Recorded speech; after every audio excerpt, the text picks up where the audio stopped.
Mes parents l'ont ignoré toute l'année, mais ont simulé le dévouement aux 90 ans de ma grand-mère pour les photos.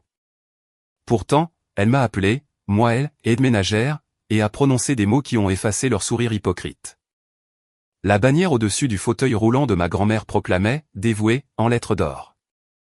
Mes parents se tenaient en dessous, les mains posées sur ses épaules, souriant pour le photographe qu'ils avaient engagé pour son 90e anniversaire.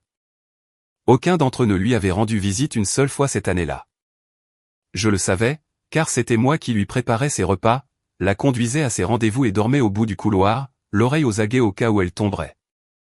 Mais sur ces photos de fête, je n'étais pas à ses côtés. J'étais à l'arrière-plan, un plateau à la main. C'est ainsi qu'il me présentait, l'aide ménagère. Je m'appelle Amélie Dubois. J'ai 35 ans et j'avais cessé de corriger les gens qui ne me remarquaient que lorsqu'ils avaient besoin d'aide.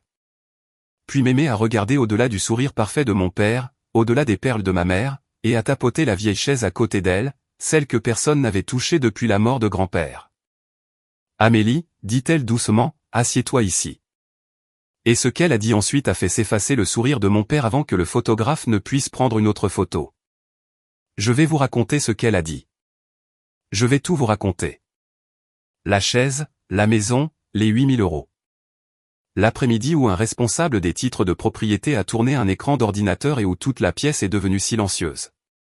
Mais si vous avez déjà été celui ou celle qui est resté, qui était présent chaque jour tandis que le reste de la famille ne venait que pour les photos, faites d'abord une petite chose pour moi. Abonnez-vous pour que ceux qui ont besoin d'entendre cette histoire puissent la trouver, et dites-moi dans les commentaires d'où vous écoutez. J'aime savoir qui est dans la pièce avec moi. Ensuite, laissez-moi vous ramener 4 ans en arrière, le jour où j'ai emménagé dans sa maison. La première chose dont je me souviens à propos de cette maison, c'est l'odeur du cèdre.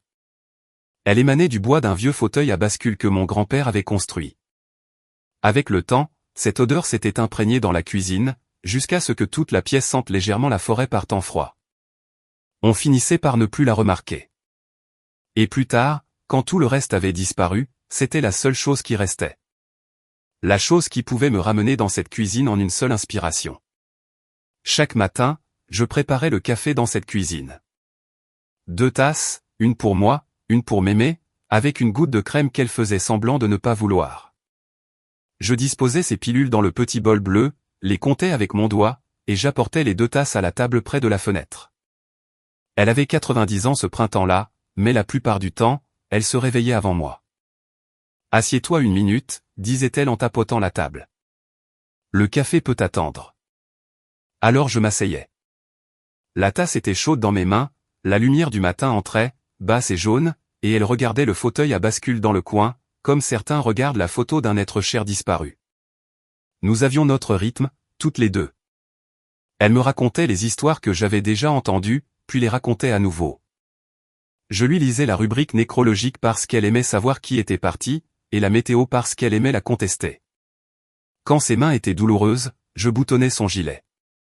Quand elles allaient mieux, elle repoussait les miennes et le faisait elle-même. Lentement et fièrement. J'ai appris à la laisser faire. 4 ans vous apprennent quand aider et quand prendre du recul pour laisser à une personne ce qui lui appartient. Ce vieux fauteuil te reconnaît encore, a-t-elle dit un jour, en tendant la main pour tapoter l'accoudoir où le cèdre était devenu lisse et sombre. Il y avait un endroit usé sur cet accoudoir, une rainure peu profonde ayant exactement la forme d'un pouce. Le pouce de mon grand-père. Il l'avait posé là pendant 30 ans, à s'asseoir, se balancer et réfléchir, et après sa mort, personne n'a bougé le fauteuil d'1 centimètre. En ces petits matins, je ne pensais pas beaucoup à la signification du fauteuil. Je pensais à la journée qui m'attendait. Son cardiologue le mardi, la pharmacie le vendredi, la fuite sous le lavabo de la salle de bain que je devais sans cesse réparer. Je pensais à de petites choses, car c'est pour ces petites choses que j'avais renoncé au reste de ma vie. Sur la porte du réfrigérateur, maintenue par un aimant en forme de tournesol, il y avait une petite carte de rendez-vous. Je l'avais regardée 100 de fois sans la lire. Un nom, une date, une adresse en centre-ville. J'apprendrai bien plus tard à quoi servait cette carte. Les mains de Pépé Antoine étaient encore dans ce bois. Vous devez comprendre comment ma famille me voyait, car cela explique tout ce qui a suivi. Ma mère, Hélène, appelait la maison 2 fois par semaine, et ces appels concernaient toujours la logistique. Assure-toi que l'endroit est présentable, ma chérie. Nous pourrions passer. Il ne passait jamais. Mais ce printemps-là, les appels se sont intensifiés, car il allait y avoir des photographies. Une cousine que je n'avais pas vue depuis un enterrement est venue déposer une carte et m'a trouvé dans la cuisine avec un torchon sur l'épaule. Oh, dit-elle, en nous regardant, Mémé et moi. Êtes-vous l'aide qu'ils ont engagée? Je ne l'ai pas corrigée. J'avais arrêté de corriger les gens. De toute façon, ma mère a répondu pour moi, entrant en coup de vent, ses clés encore à la main. C'est l'aide ménagère, en gros, n'est-ce pas, ma chérie? Elle l'a dit sur un ton qui se voulait gentil. C'était le pire. Elle pensait vraiment être gentille. Voilà le problème avec le mot « aide ménagère ». 4 ans plus tôt, j'avais un emploi dans un bureau à 1 heure d'ici, un appartement à mon nom, et un avenir tout tracé. Puis la main de Mémé a commencé à trembler trop fort pour tenir une fourchette. Elle est tombée un jour en essayant d'attraper une tasse, et il a fallu que quelqu'un vienne. Il y a eu un appel familial à ce sujet. Mon père avait son travail. Ma mère avait les petits-enfants du côté de Thomas. Mon frère avait une vente à conclure. J'avais un avenir tout tracé. Et j'y ai renoncé. J'ai été la seule à lever la main. Mon dernier salaire, l'indemnité de départ de l'emploi que j'ai quitté, s'élevait à un peu moins de 8 000 €. Mémé n'arrêtait pas d'essayer de me le rendre, avec un supplément chaque semaine, glissant des billets dans ma paume comme si j'étais une adolescente faisant des corvées. Je refusais de les prendre. Nous nous sommes disputés à ce sujet pendant 1 mois. Finalement, pour en finir, j'ai pressé l'enveloppe entière dans ses mains. Garde-la juste pour moi, Mémé, lui ai-je dit. Elle a regardé l'enveloppe, puis moi, et quelque chose sur son visage s'est apaisé. Alors, je la garderai pour toi, a-t-elle dit. J'avais supporté pire que l'aide ménagère. Le fauteuil à bascule n'a été mentionné qu'une seule fois cette saison-là, et ce ne fut pas avec tendresse. Mon père, Jean-Pierre, a fait une de ses rares apparitions. 20 minutes, le manteau encore sur le dos. Il s'est tenu à l'entrée de la cuisine, regardant le fauteuil comme si c'était une tache sur le sol. On finira bien par jeter ce vieux truc, a-t-il dit. Il tombe en morceaux de toute façon. Il ne tombait pas en morceaux. Mon grand-père, Pépé Antoine, l'avait construit l'hiver avant de tomber malade. En cèdre, qu'il avait fait sécher dans le garage. Il a poncé ce fauteuil pendant 2 hivers entiers. Il avait construit des choses toute sa vie, des clôtures, une balançoire de Porsche, un berceau pour moi que ma mère a donné. Mais le fauteuil était la dernière chose, et se racle la gorge la meilleure. Il s'y balançait tous les soirs, la radio à faible volume, jusqu'à ce que le cancer lui ôte la force de ses bras. C'était le seul meuble qu'il ait jamais terminé. Il y en avait un à moitié construit encore sous un drap dans le garage, figé au moment où ses mains ont cessé de fonctionner. Mémé m'a raconté un jour que, quand j'étais petite, mon grand-père me laissait m'asseoir sur ses genoux dans ce fauteuil, et personne d'autre. Pas Jean-Pierre, pas mon frère, juste moi. Il aurait aimé que tu t'y assoies, a-t-elle dit, et elle a posé sa main sèche et chaude sur la mienne sur l'accoudoir. Personne d'autre n'avait le droit de le toucher. Ce fauteuil était la seule chose qu'il ait jamais terminée, et la seule chose qu'il qualifierait plus tard de « Camelot ». Mon frère Thomas était la fierté de la famille. Thomas portait de beaux costumes et travaillait dans une société de titres et de dépôt de l'autre côté de la Seine. À chaque fête, il se penchait en arrière et expliquait à tout le monde comment le monde fonctionnait vraiment. Il aimait dire qu'il s'y connaissait en paperasse. J'ai grandi dans l'ombre de tout ça, celle qui était douée pour les choses discrètes. Quand j'étais enfant et que Thomas ramenait un trophée, il était accroché au mur du hall d'entrée, dans une rangée qui est toujours là. Quand je ramenais un bulletin, il finissait sur le réfrigérateur jusqu'à ce qu'il glisse derrière la bouteille de lait. Je me souviens, à 9 ans, avoir passé une semaine à construire un pont miniature pour l'école, le collant sur cette même table de cuisine. Mon père est passé devant en sortant et a dit, Thomas aurait utilisé un kit. De petites choses comme ça, 1 millier d'entre elles empilées sur 35 ans, jusqu'à ce que vous cessiez d'attendre que la roue tourne. Et puis un jour, vous êtes une femme adulte dans la cuisine de votre grand-mère, et votre propre mère vous appelle, l'aide ménagère. Et ça ne pique même plus comme ça le devrait. Ça ne fait que confirmer quelque chose que vous avez classé il y a longtemps. Ce printemps-là, Thomas m'a tapoté l'épaule dans la cuisine et a regardé Mémé endormie dans son fauteuil. Tu t'occupes bien de grand-mère, a-t-il dit. Il faut bien que quelqu'un le fasse. Il le pensait comme un compliment.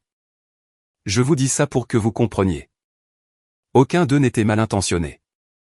Ils ne pouvaient tout simplement pas me voir autrement que comme une paire de bras, et ils ne pouvaient voir Mémé autrement que comme un problème qui finirait par se résoudre en leur faveur. Thomas a toujours su quel papier était important. Cet après-midi-là, Madame Leclerc, la voisine, est venue avec un plat recouvert de papier d'aluminium et m'a trouvé à l'évier. « Votre père est passé ?» a-t-elle demandé. « Pas du tout. » Je n'ai pas répondu assez vite et elle a lu le reste sur mon visage. Madame Leclerc vivait dans la maison d'à côté depuis près de 40 ans. Elle venait au moins une fois par semaine avec de la soupe ou avec rien, juste pour s'asseoir. Cet après-midi-là, elle a posé le plat sur le comptoir, s'est assise sur la chaise de la cuisine en face de Mémé, et les deux ont repris une conversation qui durait manifestement depuis l'administration Pompidou. J'ai regardé ma grand-mère rire de quelque chose que seule elle deux comprenait. Et j'ai pensé au calendrier sur le mur de la cuisine de Madame Leclerc, celui en papier, où elle écrivait tout au stylo. J'ai noté son anniversaire sur mon calendrier, au stylo. Madame Leclerc me l'a dit en partant, comme si c'était un petit secret qu'elle voulait me confier. Puis, plus bas, ça fait 11 mois que les tiens ne sont pas venus. Je compte. Quelqu'un devrait le faire. Les familles. Qui est là? Cela faisait 11 mois qu'aucun d'eux, Jean-Pierre, Hélène, Thomas n'avait franchi cette porte pour une autre raison qu'une photo de vacances. Puis mon téléphone a vibré. Un SMS de mon père. Je passerai la semaine prochaine. Il faut qu'on parle de quelques trucs. Après 11 mois, quelques trucs. Il est venu un jeudi avec un dossier. Il a posé le dossier sur le comptoir de la cuisine. En carton, épais, un coin de papier qui dépassait. Puis il est sorti sur la terrasse pour prendre un appel, refermant presque la porte vitrée derrière lui. J'étais au fourneau. J'ai continué à remuer. Sa voix me parvenait par bribes à travers l'entrebâillement. Il pensait que je ne pouvais pas l'entendre par-dessus la hotte. Il se trompait. Non, elle ira bien là-bas. C'est un bon établissement. La cuillère continuait de bouger dans ma main. De la soupe. Je lui préparais sa soupe préférée, avec les petites pattes en forme d'étoile. Je sentais l'odeur de la soupe et j'entendais la voix de mon père en même temps, et les deux ne s'accordaient pas dans ma tête. Une fois que maman sera installée, on clôture la vente. J'ai arrêté de remuer. La cuisine continuait de vivre autour de moi. La hotte, la soupe qui bouillonnait, un oiseau quelque part dehors. Mais tout est devenu étrangement lointain, comme si je l'entendais à travers l'eau. Il l'a dit comme on parlerait d'une facture. Une fois que maman sera installée, on clôture la vente. Ma grand-mère dormait à moins de 4 mètres de l'endroit où mon père se tenait sur la terrasse, décidant de la date à laquelle il se débarrasserait d'elle. Et je suis resté là, la vapeur me montant au visage, sans me retourner, sans rien dire. Quand il est revenu, il a pris le dossier. Le coin du papier a glissé alors qu'il le soulevait, et pendant une fraction de seconde, j'ai vu la première ligne de la page en dessous. 2 mots en caractères gras, compromis des ventes, et en tête, un nom que je ne connaissais pas encore, les promotions de la scène. Installé comme une facture. Il n'est pas revenu pour sa mère. Il est revenu pour la maison. Ce soir-là, j'ai raconté à Mémé ce que j'avais entendu. Assise sur le bord de son lit, les mains jointes entre mes genoux, je lui ai parlé de l'appel, des mots, installés, et des 2 mots sur la page. Je m'attendais à ce qu'elle ait peur. J'avais peur pour nous deux. Elle, non. Elle a tendu la main et a allumé la lampe. Dans la douce lumière, elle m'a regardé avec une assurance qui m'a donné la chair de poule. Je me suis occupé de certaines choses l'automne dernier, a-t-elle dit. Quelle chose? Elle m'a tapoté la main. Demain, tu rencontreras Maître Fournier. Mémé, qui est Maître Fournier? Je suis vieille, Amélie. Un petit sourire sec. Mais je ne suis pas endormi. Et je me suis souvenu de la carte de rendez-vous sur le réfrigérateur, celle que j'avais regardée une centaine de fois. Le nom, l'adresse en centre-ville, ce que je n'avais jamais lu. Il y a aussi une lettre, a-t-elle ajouté en se réinstallant contre les oreillers. Mais pas tout de suite. Qui était Maître Fournier? Maître Fournier travaillait dans un petit immeuble en briques du centre-ville, dans un bureau qui sentait le café et le papier. Elle m'a parlé comme si j'étais une jeune femme intelligente de 18 ans qui méritait la vérité sans détour. Elle a posé un dossier sur le bureau entre nous. Le dossier de Mémé, pas celui de Jean-Pierre. Et elle l'a ouvert lentement. Votre grand-mère est venue nous voir l'automne dernier, a déclaré maître Fournier. Elle a engagé ce cabinet elle-même. Elle est venue en voiture avec une voisine, pas avec vous. C'était intentionnel, et je vous expliquerai pourquoi dans une minute. Elle a tourné une page. Elle a fait 3 choses. Premièrement, elle a placé la maison dans une fiducie entre vifs. Deuxièmement, elle vous a nommé fiduciaire successeur et unique bénéficiaire. Troisièmement, elle a révoqué la procuration que votre père détenait. J'ai entendu les mots. Je ne les ai pas tous compris tout de suite. La maison, ai-je dit. Elle est dans une fiducie à votre nom depuis octobre, a dit maître Fournier. Votre père ne l'a tout simplement jamais lu. Elle a laissé cela en suspens. Puis elle m'a dit la partie la plus importante, en se penchant en avant. Voici ce que les gens ne comprennent pas à propos d'une personne de 90 ans, vivante, en pleine possession de ses moyens et avec de l'argent, a déclaré maître Fournier. Dès qu'un membre de la famille qui vit avec elle apparaît comme bénéficiaire, quelqu'un crie que la vieille dame a été manipulée, sous pression, qu'elle n'avait pas toute sa tête. Votre grand-mère a donc fait cela de la seule manière que personne ne peut contester. Elle a utilisé son propre avocat, pas le mien par votre intermédiaire, le sien. Et elle l'a rencontré seule. Il y a une lettre d'un médecin de la même semaine attestant de sa vivacité d'esprit. Il y a un témoin indépendant qui l'a vu signer, et vous n'étiez dans la pièce pour rien de tout cela, intentionnellement. Le témoin, ai-je dit. Votre voisine, Madame Leclerc. Maître Fournier a presque souri. Elle était là le jour où Maître Bernard est venu, elle a signé 2 fois. J'ai pensé à Madame Leclerc et à son calendrier, aux anniversaires marqués au stylo. La soupe apportée semaine après semaine. Pendant que ma propre famille était occupée à oublier que ma grand-mère était en vie, la voisine avait été un témoin au sens juridique et à tous les autres sens du terme. La vérité était déjà dans les archives. Puis le visage de maître Fournier a changé et elle a posé son stylo. Maintenant, a-t-elle dit, parlez-moi de ce compromis de vente que vous avez mentionné. Je lui ai raconté ce que j'avais vu. 2 mots et un en tête. Maître Fournier a passé un coup de fil, puis un autre, et 40 minutes plus tard, elle avait assez d'informations pour esquisser la situation. Elle me l'a exposé, les mains à plat sur le bureau, un fait à la fois, comme si elle posait des pierres en rangée. Mon père n'avait pas parlé d'un projet. Mon père avait signé un contrat. Il avait signé un accord contraignant pour vendre la maison de ma grand-mère à un promoteur appelé « Les Promotions de la Seine », avec une date de clôture fixée au 6 mai. Il avait promis par écrit de fournir un titre de propriété clair et une maison vide à cette date. Et pour ce faire, il avait signé en utilisant la procuration. Celle que Mémé avait annulée à l'automne. Il avait également, j'allais la prendre, emprunté sur la vente avant qu'elle n'ait lieu. Un prêt relais personnel de 90 000 €. De l'argent déjà dépensé pour renflouer une agence immobilière qui sombrait discrètement. Il a signé en vertu d'une procuration que votre grand-mère avait déjà annulée, a déclaré maître Fournier. Pour vendre une maison qui n'est pas la sienne. Peut-il faire ça? Il l'a fait. C'est le problème qu'il va avoir. Elle a tapoté 2 fois une ligne près du bas de la page avec un doigt. Titre de propriété clair livré à la clôture. Elle n'a rien dit d'autre sur cette ligne. Elle l'a juste tapoté, m'a regardé et a laissé le silence finir la phrase. Assise dans ce bureau en briques, j'ai essayé de ressentir quelque chose de net. De la justification, peut-être du soulagement. Mais ce que j'ai ressenti, c'était une étrange et froide tristesse. Parce qu'il n'y avait aucune version de cette histoire où mon père était incompris. Il n'avait pas paniqué et pris une mauvaise décision dans un moment difficile. Il s'était assis des mois auparavant et avait décidé que le chemin le plus simple pour régler ses propres dettes passait directement par-dessus sa mère, et il y avait apposé son nom, à l'encre. Il avait misé la maison sur un document qui n'avait déjà plus de valeur. Ma grand-mère avait construit une porte. Mon père venait de s'enfermer dehors et avait signé un contrat jurant qu'il avait la clé. Le prix de vente était sur l'annonce, 465 000 €.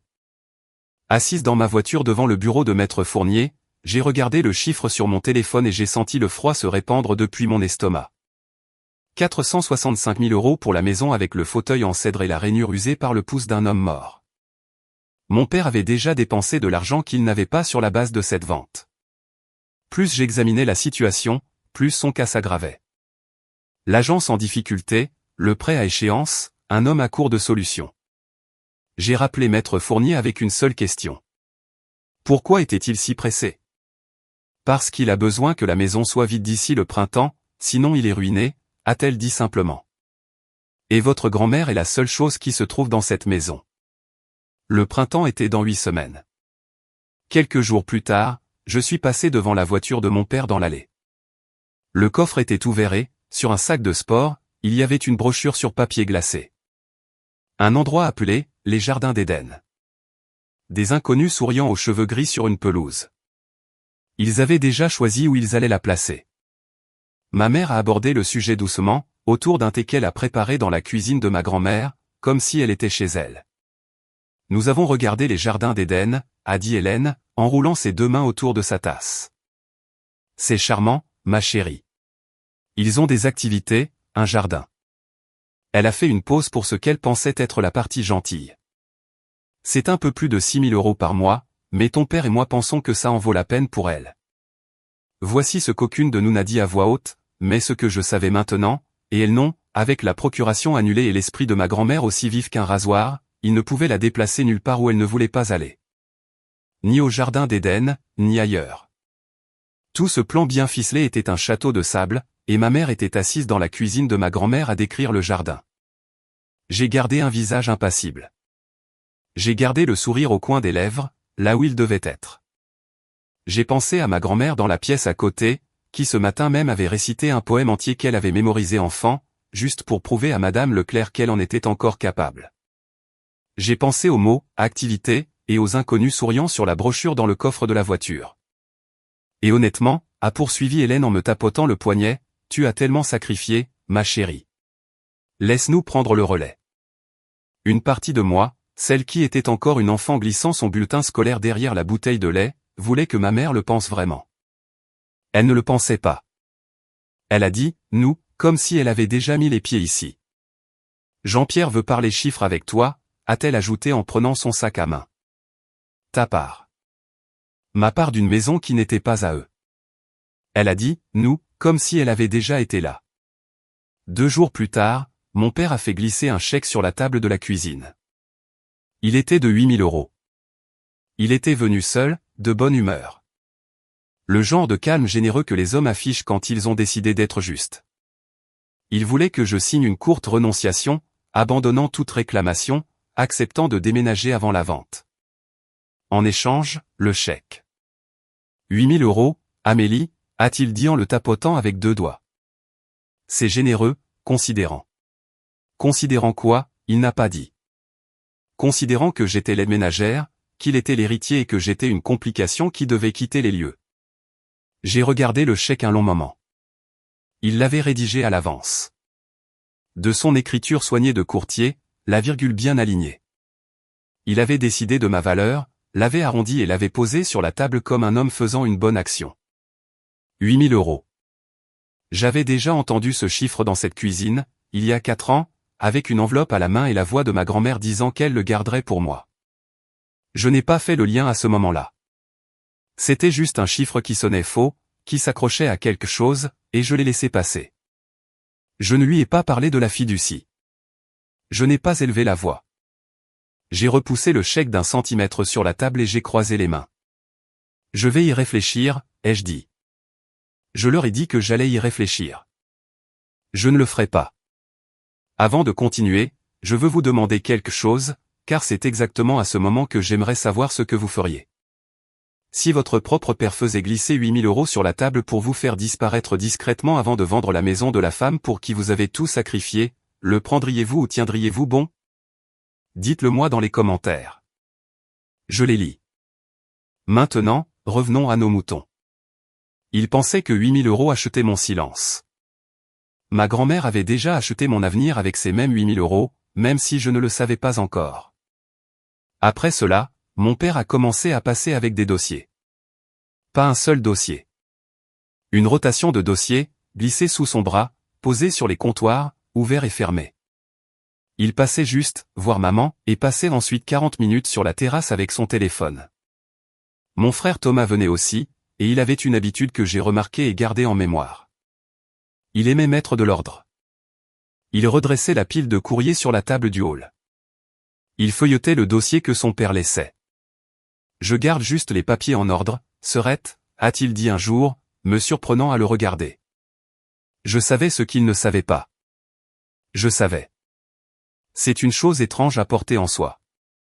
Je remplissais le verre d'eau de ma grand-mère et souriais à mon père, et à l'intérieur, je portais un fait si lourd qu'il aurait dû se voir sur mon visage. Il y a eu des nuits où je suis resté éveillé, à moitié convaincu que je le dirais dans mon sommeil. Il y a eu des matins où je me suis entraîné à ne pas le dire. Le plus dur n'était pas le silence. Le plus dur était de les regarder être cruels avec elle, gentiment, avec des brochures, du thé et des toasts, et de savoir qu'elle l'avait déjà vu venir. Qu'elle avait déjà construit le mur, déjà décidé en qui elle avait confiance. Je devais juste rester immobile à l'intérieur de son plan et le laisser fonctionner. Thomas aimait ses papiers en ordre. Maître Fournier a appelé pour prendre des nouvelles et elle a dit une chose qui m'est restée. Quoi qu'il signe maintenant ne change rien, a-t-elle dit, mais surveillez ce qu'il dépose. Il y a eu un dîner chez mes parents, le dernier avant la fête, et c'est là qu'ils ont essayé de conclure l'affaire avec moi. Nous étions assis sous la rangée de trophées de Thomas. Hélène a servi un rôti de bœuf, et entre la salade et le plat principal, le mot « famille » a été utilisé comme un outil. Nous sommes une famille, Amélie, a dit mon père. Les familles prennent des décisions difficiles ensemble. Tu as fait ta part. Personne ne dit le contraire. Il l'a dit comme un homme concluant une affaire. Chaleureux, raisonnable, déjà au-delà du désaccord. Il y avait clairement réfléchi. Chaque phrase était construite pour qu'un « non » paraisse égoïste. C'est juste le moment, a dit Hélène. Thomas coupait sa viande et ne levait pas les yeux. Tu ne peux pas t'attendre à vivre dans cette maison pour toujours, a-t-il dit. Elle n'allait jamais être à toi. La fourchette était lourde dans ma main. Ma mâchoire me faisait mal à force de garder un visage impassible. Je fais partie de la famille, voulais-je dire. J'en ai dit une version doucement, dans le silence. Je fais partie de la famille, ai-je dit. Vous la facturez juste différemment. Pendant une seconde, personne n'a parlé. Puis mon père s'est reculé de la table pour prendre plus de vin. Et en se levant, il a dit la chose qui a transformé la fête en ce qu'elle est devenue. On réglera ça à l'anniversaire, a-t-il dit devant tout le monde. Proprement. Il voulait un oui. Je leur ai fait un signe de tête. Je suis rentré chez moi ce soir-là, j'ai appelé Maître Fournier, et nous avons pris une décision qui n'en était pas une, car le calcul avait déjà été fait pour nous dans un bureau en briques du centre-ville. Nous ne ferions rien. Pas rien au sens littéral. Les protections étaient déjà en place. La procuration était annulée. Ma grand-mère était lucide, ce qui signifiait que personne ne pouvait la forcer à quitter sa propre maison.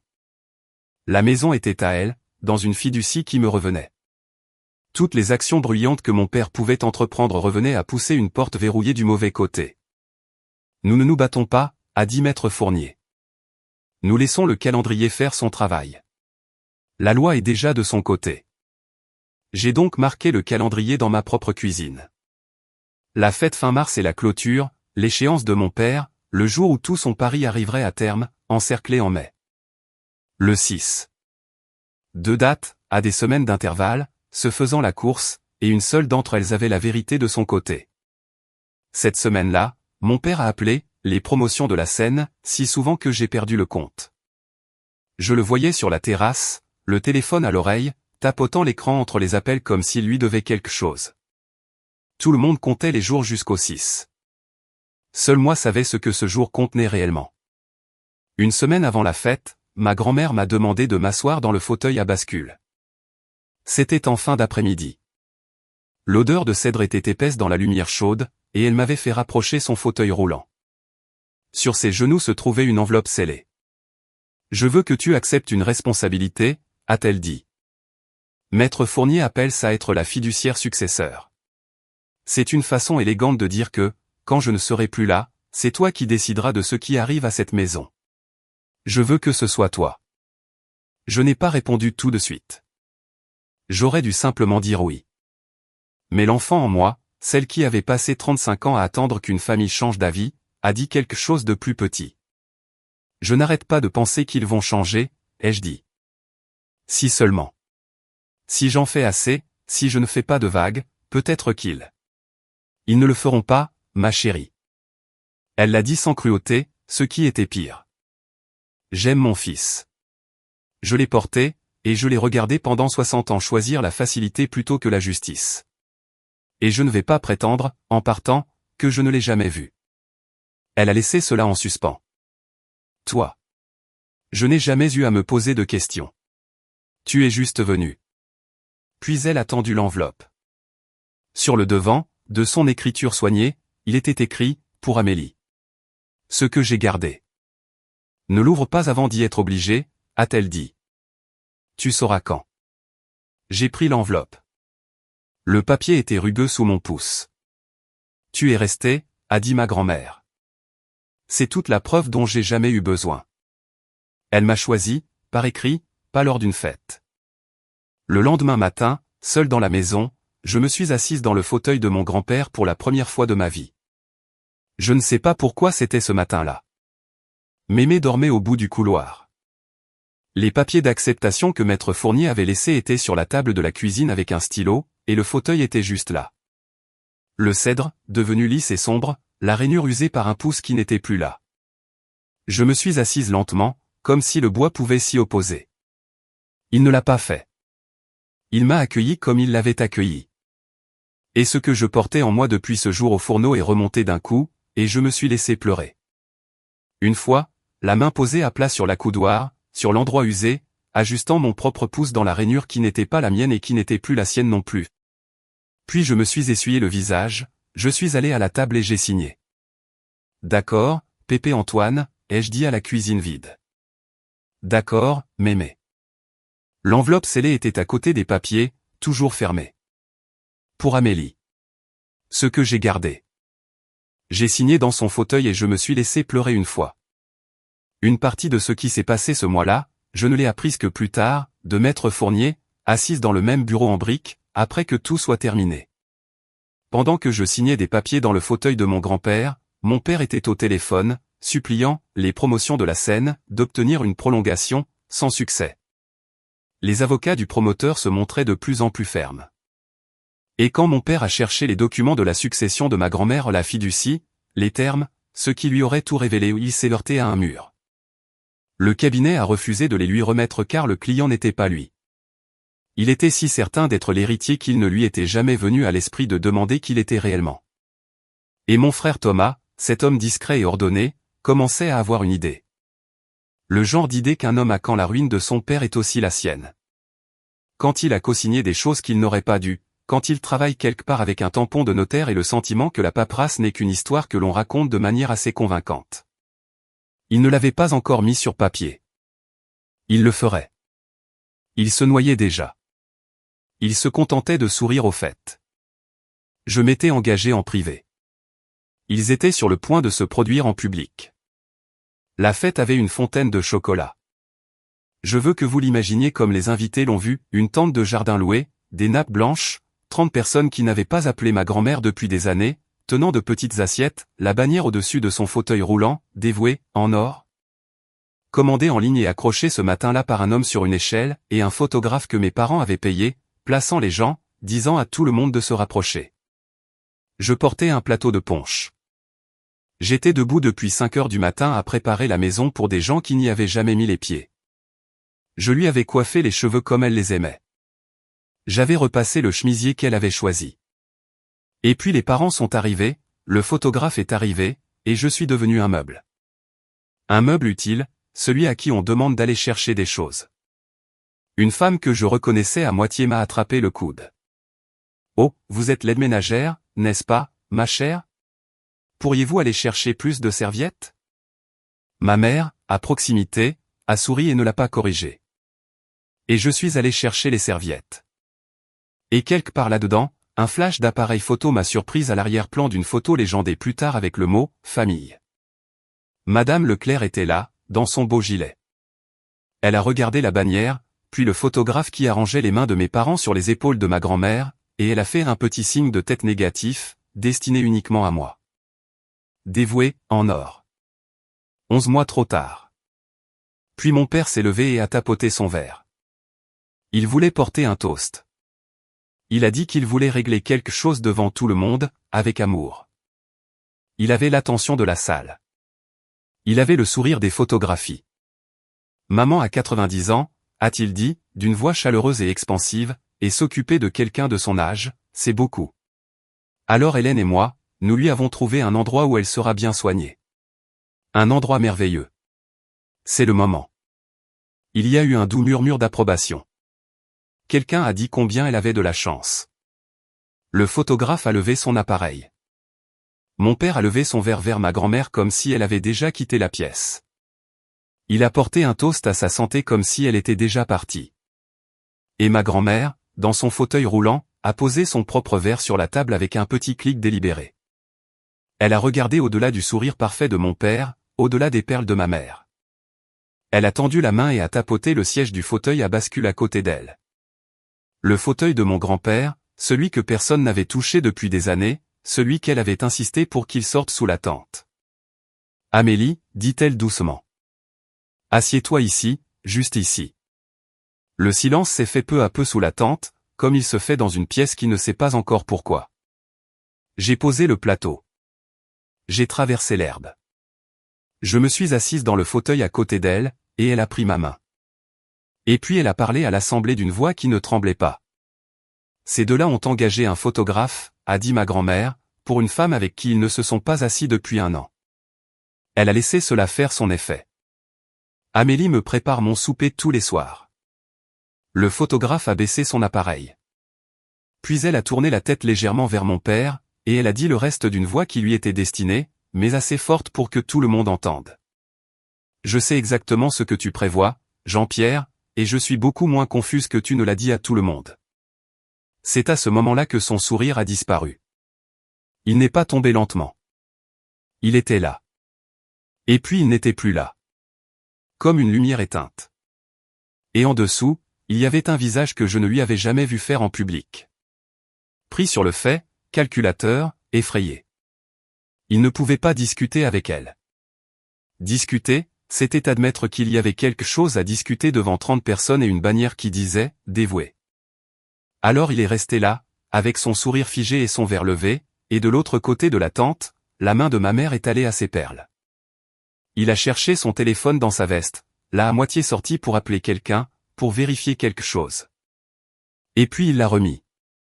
Il s'est dit, j'en suis sûr, que ça n'avait pas d'importance, qu'il était toujours l'héritier, qu'une vieille femme à la langue bien pendue favorisant l'aide ménagère ne changeait rien. Il avait tort, mais il lui restait 3 semaines avant de découvrir à quel point. Et il les a passées comme il a tout passé, avec certitude. Je n'ai pas jubilé. Je veux que vous le sachiez. Assise dans le fauteuil de mon grand-père, tenant la main de ma grand-mère, je sentais tous les regards de la tante posés sur nous deux. Et ce que j'ai ressenti n'était pas du triomphe. C'était l'étrange et calme soulagement d'être enfin vu dans une pièce par la seule personne qui m'avait toujours vu, pendant qu'elle le pouvait encore. À voix haute, devant eux tous. Vous êtes venus pour une photographie. Amélie est venue pour moi. Le photographe a saisi l'instant exact où le mot « dévoué » est devenu un mensonge. Ma grand-mère est décédée 3 semaines plus tard, un samedi matin, dans son propre lit, la fenêtre ouverte. Elle est restée lucide jusqu'à la fin. La veille, je me suis assise avec elle, elle m'a serré la main et a dit à propos de l'enveloppe, « Quand tu y seras obligée, Amélie, pas avant. » Puis elle s'est endormie. Le matin, la maison était très calme. J'ai préparé du café par habitude avant de me souvenir, et je suis resté dans la cuisine avec 2 tasses servies, la vapeur s'élevant des 2. Je n'ai bu aucune des 2. Le fauteuil à bascule était dans le coin. Le siège à côté de son lit était vide. Je n'arrêtais pas de sentir l'odeur du cèdre et de me tourner vers le fauteuil, comme si elle pouvait être dans la pièce à côté, comme si la journée la contenait encore quelque part. Il y a des matins où le corps continue d'accomplir les petites tâches après que la raison de le faire a disparu. Mes mains ont sorti le petit plat bleu. Mes mains ont compté des pilules pour une personne qui n'était plus là. Je les ai laissées faire. Puis j'ai tout rangé, une pilule à la fois, dans les flacons, j'ai lavé la deuxième tasse et l'ai mise dans l'égouttoir. Et la maison était si silencieuse que je pouvais entendre l'horloge dans le couloir. Pendant 3 jours, j'ai gardé la fenêtre de sa chambre ouverte parce qu'elle me l'avait demandé, et je n'arrêtais pas de croire que j'entendais les roues de son fauteuil sur le sol, mais à chaque fois, ce n'était que la maison qui craquait. Le fauteuil à côté du sien est resté vide. Mon père n'est pas resté longtemps à l'enterrement. Il avait des choses à faire, a-t-il dit. De la paperasse. 3 jours après l'avoir enterré, mon père m'a dit que le timing tombait bien. Il l'a dit au téléphone, de la voix plate d'un homme lisant un calendrier. Triste semaine, a-t-il dit. Mais le timing tombe bien. On peut clôturer la vente le 6 maintenant. Pour lui, sa mort n'était pas une perte. C'était une date qui se libérait. Mais pendant que mon père traitait sa mort comme une porte qui s'ouvrait, le cabinet de Maître Fournier accomplissait la procédure silencieuse et légale qu'un décès déclenche. Une fiducie révocable devient permanente au moment où la personne qui l'a créée décède. Le fiduciaire successeur prend sa place. Ils ont donc enregistré une déclaration de décès du fiduciaire et préparé la certification dont une société de titres aurait besoin. Ce faisant, ils ont officialisé sur papier la réponse à la seule question qui comptait, qui contrôlait la maison maintenant? Pas Jean-Pierre Dubois. Moi. Je ne sais pas exactement comment il l'a découvert. Probablement un appel de la société de titres, demandant des documents au fiduciaire successeur, et le fiduciaire successeur n'était pas lui. Ce que je sais, c'est que ma mère m'a appelé, paniqué, et m'a passé mon père. Sa voix avait perdu son calme. Fiduciaire successeur, a-t-il dit. Ça devrait être moi. Ça devrait être toi. Il avait dit des versions de cette phrase toute sa vie. Quelques jours plus tard, quelque chose est apparu dans les registres publics du département qui n'y était pas auparavant. Un acte de propriété. Ma grand-mère, prétendait-il, avait cédé la maison à mon père personnellement, individuellement, peu de temps avant sa mort. Ce n'était pas vrai. Mais c'était là, enregistré à son nom. Ils ont programmé la clôture pour le 6. La vérité aussi. 3 jours avant la clôture, Maître Fournier m'a appelé pour me parler de l'acte. Quelqu'un a enregistré un acte de cession rapide, a-t-elle dit. De votre grand-mère à votre père, antidaté à avant son décès. C'est destiné à brouiller le titre et à permettre à la vente de se faire. Une pause. Je veux que vous m'écoutiez attentivement, Amélie. C'est un faux, et il va s'effondrer à la seconde où quelqu'un y regardera, mais cela signifie que quelqu'un vient de commettre un crime pour sauver cette affaire. Je lui ai demandé comment elle savait qu'il s'effondrerait. À cause de là où il doit échouer, a-t-elle dit. Nous en parlerons le 6. Soyez là. N'apportez rien, soyez juste là. Donc, le matin du 6 mai, je me suis rendu au bureau de la société de titres en centre-ville. Je veux vous dire que j'étais calme. La plupart du temps, je l'étais. Mes mains étaient stables sur le volant, mais j'avais enterré ma grand-mère moins d'1 mois auparavant, et je me rendais dans la pièce où mon père avait l'intention de vendre la maison où elle était morte, et il y avait un acte falsifié avec son nom dessus, dans un dossier public. J'ai serré le volant un peu plus fort au feu. Je suis entré dans la salle de clôture pour la vente de la maison de ma grand-mère et je me suis assise à une longue table, en face de mon père. Mon père était déjà là, dans un beau costume, avec ce calme confiant de retour sur son visage. Ma mère était assise à côté de lui, silencieuse, les mains sur les genoux. De l'autre côté de la table se trouvaient 2 personnes des promotions de la scène, et leur avocat, et à la tête de la table se trouvait l'agent des titres avec un ordinateur tourné vers elle. Maître Fournier s'est assise à côté de moi. Elle n'a touché à aucun dossier. Elle a croisé les mains, comme j'avais croisé les miennes pour les 8 000 €, et a attendu. Sinon ça, a dit mon père en souriant à l'agent des titres. La maison est libre et nette. L'agent des titres ne lui a pas rendu son sourire. Elle a fait défiler l'écran, puis s'est arrêtée et a remonté lentement, lisant quelque chose 2 fois. Elle a tourné l'écran pour que toute la table puisse voir. Le titre de propriété est dans une fiducie, a-t-elle dit. La fiduciaire successeur est mademoiselle Dubois. Elle m'a regardé et a ajouté, et elle est assise juste ici. Le sourire de mon père s'est maintenu de force. C'est une erreur, a-t-il dit. L'avocat des promotions de la scène s'est penché en avant et a lu l'écran lui-même. Quand il s'est rassis, sa voix était devenue froide et plate. La voix d'un homme calculant sa propre exposition. Vous nous avez vendu une autorité que vous n'avez jamais eue, monsieur Dubois, a-t-il dit. Son acheteur venait de devenir son plaignant. La main de mon père est tombée sur la table. Pas une claque, une pression, les doigts écartés, pour se stabiliser. Il y a un autre acte, a-t-il dit. Elle m'a signé la maison avant de mourir. Thomas, qui était venu aussi et était resté près du mur tout le temps, silencieux et ordonné, s'est avancé. Il est enregistré, a dit Thomas. Il est antérieur au transfert de la fiducie. Maître Fournier a ouvert son dossier pour la première fois. Alors, il correspondra au registre du notaire, a-t-elle dit, et à la chaîne de titres. Voyons voir. Elle a posé 3 choses sur la table, une à la fois. Une copie de l'acte enregistré, le registre du notaire, la chaîne de titres. Elle a d'abord posé son doigt sur la chaîne de titres. La maison est entrée dans la fiducie l'automne dernier, a-t-elle dit. Après cela, votre mère ne la possédait plus en tant que personne. C'était la fiducie. Elle ne pouvait la céder à personne individuellement. Seule la fiducie pouvait la déplacer. Elle a fait glisser son doigt d'1 centimètre. Cet acte l'a fait signer en son nom propre. Cette signature ne pouvait rien transférer. Elle vaut moins que le papier sur lequel elle est écrite. Elle s'est tournée vers le registre du notaire. Le notaire sur cet acte tient un registre. L'État l'exige. Elle a tapoté une ligne vide. Il n'y a aucune entrée pour cela.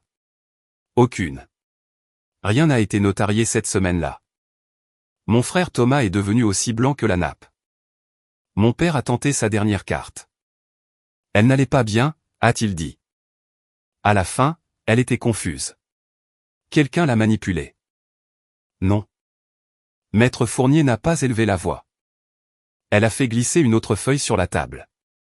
Son propre avocat l'a rencontré seul l'automne dernier. Il y a un certificat qui le prouve. Il y a une lettre d'un médecin de la même semaine. Et il y a un témoin qui l'a vu signer, en pleine possession de ses moyens, et qui le confirmera sous serment. Elle a laissé cela en suspens. Son nom est Madame Leclerc. Elle habite à côté. Elle a signé 2 fois.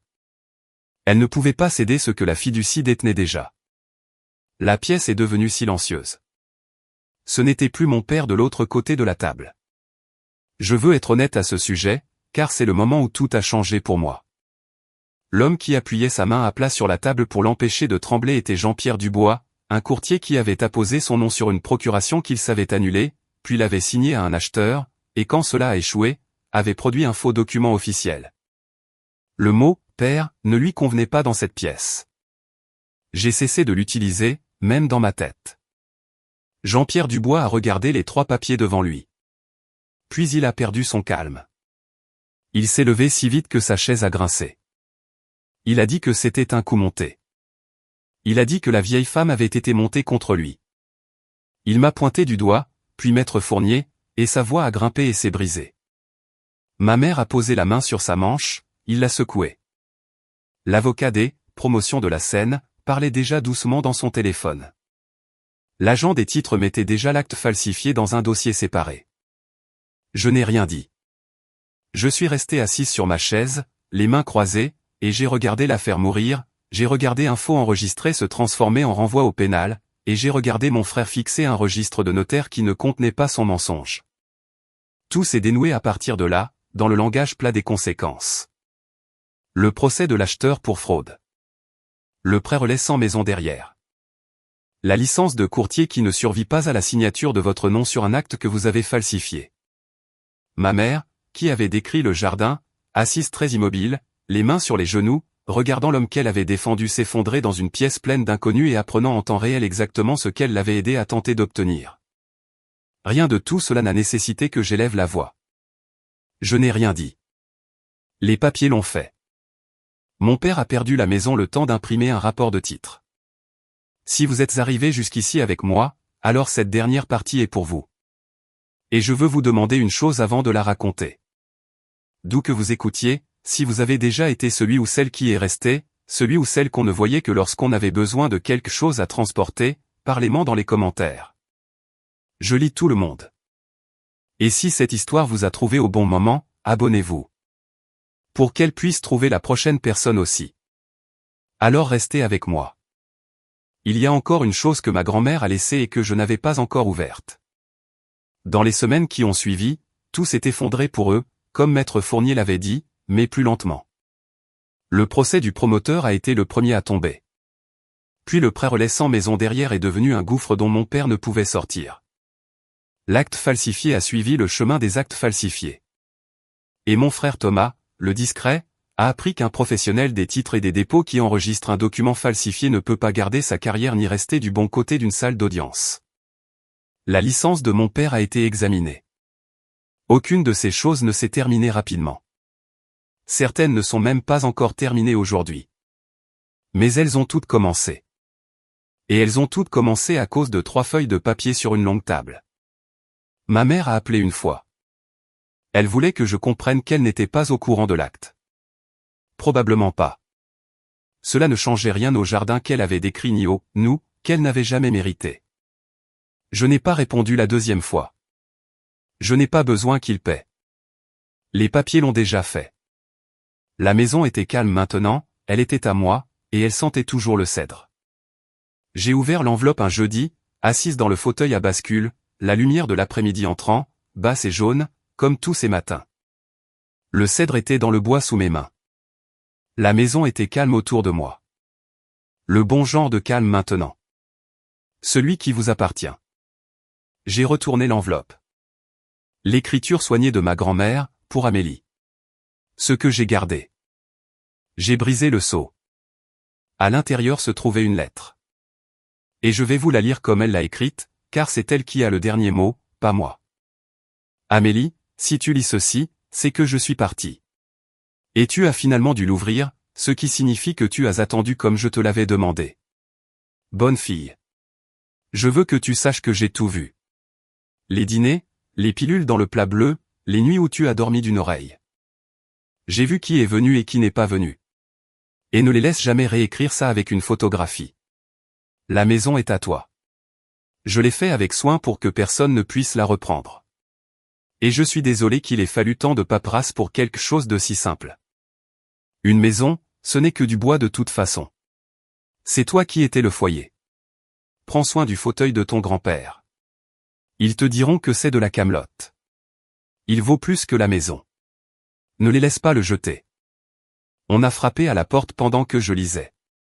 C'était Madame Leclerc, avec un plat. Quand elle a vu la lettre dans ma main, elle n'a rien dit pendant un moment. Puis elle s'est assise en face de moi, comme elle s'était assise en face de ma grand-mère 1 millier de fois. Elle savait exactement ce qu'elle faisait, a dit Madame Leclerc doucement. J'ai signé moi-même, juste là, à cette table. Elle était plus vive ce jour-là que toute votre famille réunie. La tante de mon père a appelé cette semaine-là aussi. Une grand-tante à qui j'avais à peine parlé, qui s'était tenue sous la tente, sous la bannière dorée. Elle avait entendu. Elle voulait que je sache qu'elle avait honte d'y avoir jamais cru. Les photographies, il s'est avéré, avaient convaincu les gens pour qui elles avaient été faites, jusqu'à ce qu'elles ne le fassent plus. Elle m'avait protégé tout ce temps. Il y avait un post-scriptum. Je l'ai presque manqué, plié au bas de la page. PS. Le fauteuil et les 8 000 €. Les deux sont à toi, ils l'ont toujours été. Cachée derrière la lettre se trouvait une deuxième enveloppe, douce avec le temps. Ma propre écriture sur le devant, datant de 4 ans. À l'intérieur, intact, se trouvait l'argent. 8 000 €.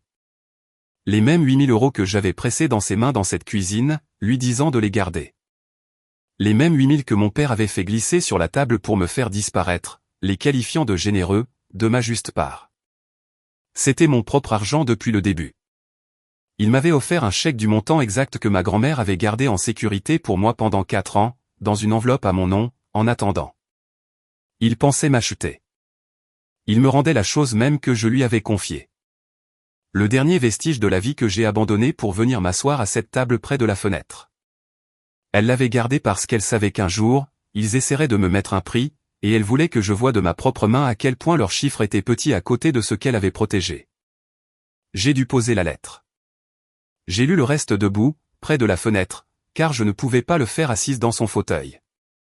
Ils m'ont offert mon propre argent. Elle l'avait gardé en sécurité. Certains soirs maintenant, la maison se remplit. Madame Leclerc passe, quelques voisins. Il y a une petite fille de la rue qui a décidé que la cuisine était à elle, et elle a découvert le fauteuil à bascule. La première fois qu'elle y est montée, j'ai senti tout mon corps se figer. Ce fauteuil, celui que personne ne touchait, celui que mon père voulait jeter. J'ai failli lui dire de descendre, mais la voix de ma grand-mère était dans ma tête, et l'odeur de cèdre était dans la pièce. Et j'ai finalement compris qu'un fauteuil que l'on garde pour toujours n'est pas honoré. Il est enterré. Mon grand-père l'a construit pour qu'on s'y assoie. Ma grand-mère l'a laissé pour qu'il soit gardé, pas embaumé. Alors je la laisse s'y balancer. Je m'assieds dans le fauteuil à côté d'elle maintenant. La place de ma grand-mère, celle qu'elle a tapotée cet après-midi-là sous la bannière dorée. La petite fille m'a demandé l'autre jour si elle pouvait s'asseoir plus près. Viens t'asseoir avec moi, lui ai-je dit, et j'ai tapoté le fauteuil à côté de moi. La maison sent toujours comme elle sentait les matins où ma grand-mère y était. 2 tasses de café sur la table près de la fenêtre. C'est finalement la seule chose que j'ai eu besoin de garder. Ils ont posé en dévoué pendant un après-midi. Elle avait été dévouée pendant 90 ans, et elle a laissé la preuve là où seuls les loyaux penseraient à regarder. J'ai tapoté le fauteuil à côté de moi pour quelqu'un d'autre.